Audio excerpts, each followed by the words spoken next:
plaisir est pour moi de vous retrouver ce matin. Mesdames, Messieurs, bonjour et bienvenue à ces bulletins d'information. Après Malabo et le Brazzaville, le président de la transition gabonaise, le général Brice Oligui Nguema, est arrivé le mercredi 11 octobre 2023 à Kinshasa pour une mission officielle de quelques heures en République démocratique du Congo. C'est une nouvelle étape de sa tournée de sensibilisation des chefs des États d'Afrique centrale. Le numéro 1 gabonais a rencontré le chef d'État Félix Antoine Tshisekedi Tshilombo. Suivez.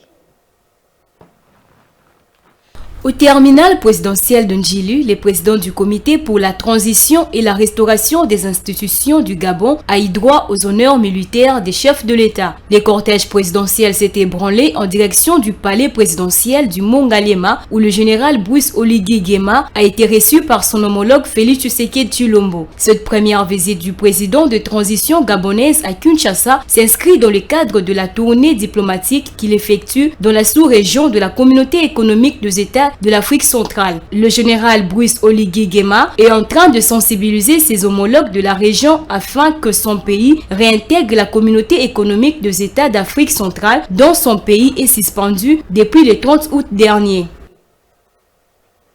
D'une province à une autre, la coordination provinciale du Conseil supérieur de l'audiovisuel et de la communication, CESAC Kasaï oriental, vient de prendre des mesures préventives pour éviter que les candidats aux élections du mois de décembre prochain commencent précocement leur campagne à travers le média.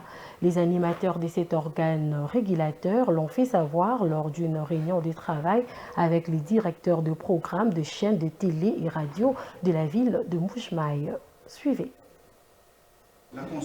La campagne électorale pour les élections législatives et présidentielles débutera au mois de novembre prochain. Cette campagne se déroulera au même moment sur toute l'étendue du territoire national durant une période d'environ 30 jours, comprise entre le mois de novembre et décembre, conformément au calendrier électoral. Mais depuis la publication des listes des candidats retenus par la CENI, les acteurs politiques et leurs militants sont déjà mobilisés pour séduire les sceptiques à adhérer à leur projet pour gagner leur confiance au moment du scrutin de décembre qui pointe à l'horizon. Les médias sont sollicités et utilisés pour faire passer des spots, des messages promotionnels et autres actions sociales en faveur de certains candidats. Pourtant, la campagne électorale n'est pas encore lancée officiellement. Pour remettre la pendule à l'heure, le CESAC a jugé utile de rappeler aux médias le strict respect de la loi et de cesser immédiatement sous peine des sanctions conformément à la directive du CESAC. Il y a aujourd'hui dans nos médias des messages de campagne électorale précoce.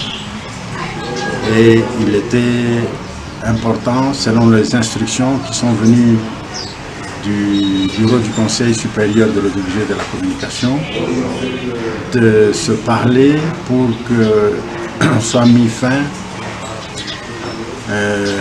ce processus de campagne électorale précoce. Dans les instructions du bureau du CESAC, les médias sont appelés à l'observance stricte des prescrits de l'article 80 de la loi numéro 15/001 du 12 février 2015 relative aux amendes pour toute personne qui s'engage dans une campagne électorale en dehors de la période légale. Pour les professionnels des médias, ces instructions tombent à point nommé parce que dans les médias, il y a déjà des émissions et spots qui laissent passer certains messages qui ressemblent à de la campagne électorale. Serge Kaéa se réjouit de la démarche du CESAC qui a sensibilisé d'abord pour éviter les sanctions aux médias. C'est cela que nous dit là-bas, il nous a donné quand même des leçons et il nous a demandé de se conformer à la loi sur la campagne électorale parce qu'il y a eu des rapages au cours de ce temps qui est passé.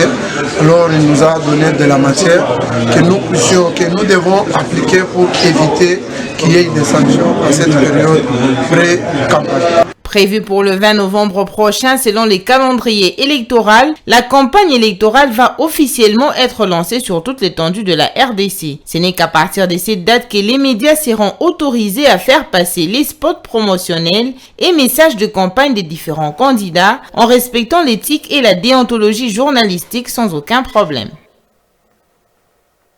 Et pour finir, le déplacé de Kwamout dans la ville de Bandundu, chef-lieu de la province du Kwilu, constitué en collectif, ont organisé une marche de protestation afin de briser le silence devant l'insensibilité des autorités et la non-assistance de gouvernements tant nationaux et provinciaux suite à la non-assistance sanitaire et alimentaire et la non-scolarité des enfants depuis plus d'une année. Ces déplacés sollicitent leur retour dans leurs villages respectifs. Commentaire.